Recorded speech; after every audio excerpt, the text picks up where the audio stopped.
নমস্কার, আমি ডক্টর রামিজ বলছি।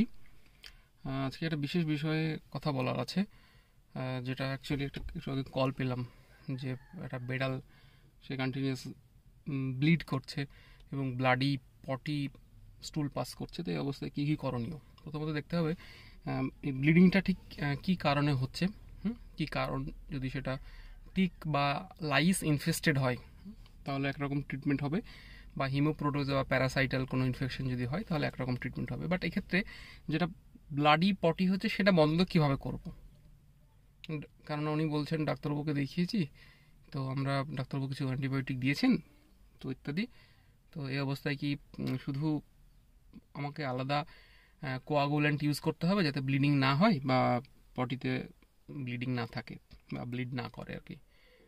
তো এই ক্ষেত্রে বেশ কয়েকটা জিনিস আমাদের করণীয়। সেটা হলো যে শুধু ব্লিডিং আটকানোর জন্য শুধু ওষুধপত্র, যেটা ওরাল মেডিকেশন পাওয়া যায় সেটা দেওয়া যেতে পারে। তাছাড়া কিছু টপিক্যাল পাওয়া যায়, যদি কোনো সুপারফিশিয়াল লেয়ারে হয় তাহলে ওই জায়গাগুলোতে দিলে ব্লিডিংটা অনেকটা কম হয়।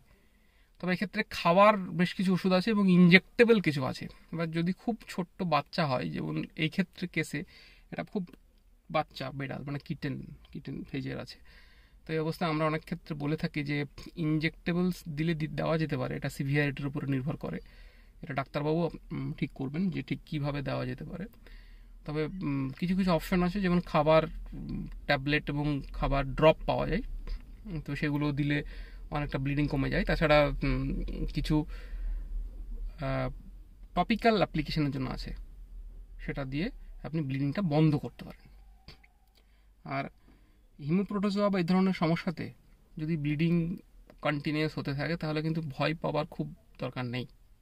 আপনারা যেটা করবেন যে এই সময়ে যে ডাক্তারবাবু যেভাবে প্রেসক্রিপশন দিয়েছেন সেই প্রেসক্রিপশনটা ফলো আপ করার জন্য। তার কারণ হিমোপ্রোটোজোয়া যদি হয় বা সেখানে যদি ব্লিডিং হয় তাহলে এটা কিন্তু সঙ্গে সঙ্গে ওষুধ দিলেই যে কমে যাবে ম্যাজিক্যালি এমন নয়, সেটা সময় লাগবে। মিনিমাম 2 দিন 3 দিন 4 দিন মতো সময় লাগে। সেটা হয়তো দিনে 10 বার হচ্ছিল, সেটা আস্তে আস্তে 5 বার হবে, 10 to 5, 5 to 3, 3 to 2, 2 to 1, এইভাবে চেঞ্জেস হবে। তো এই জায়গায় আমরা অনেককে ধৈর্য হারিয়ে ফেলি, মনে হচ্ছে ট্রিটমেন্ট হচ্ছে না বা এরকম কিছু।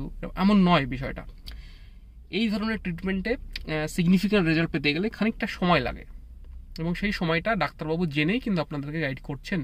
তো সেই ধৈর্যটা কিন্তু প্রয়োজন একটা পেট প্যারেন্টের, এটা কিন্তু খুব ইম্পর্ট্যান্ট। তো এটা আশা করি আমরা সবাই মাথায় রাখবো।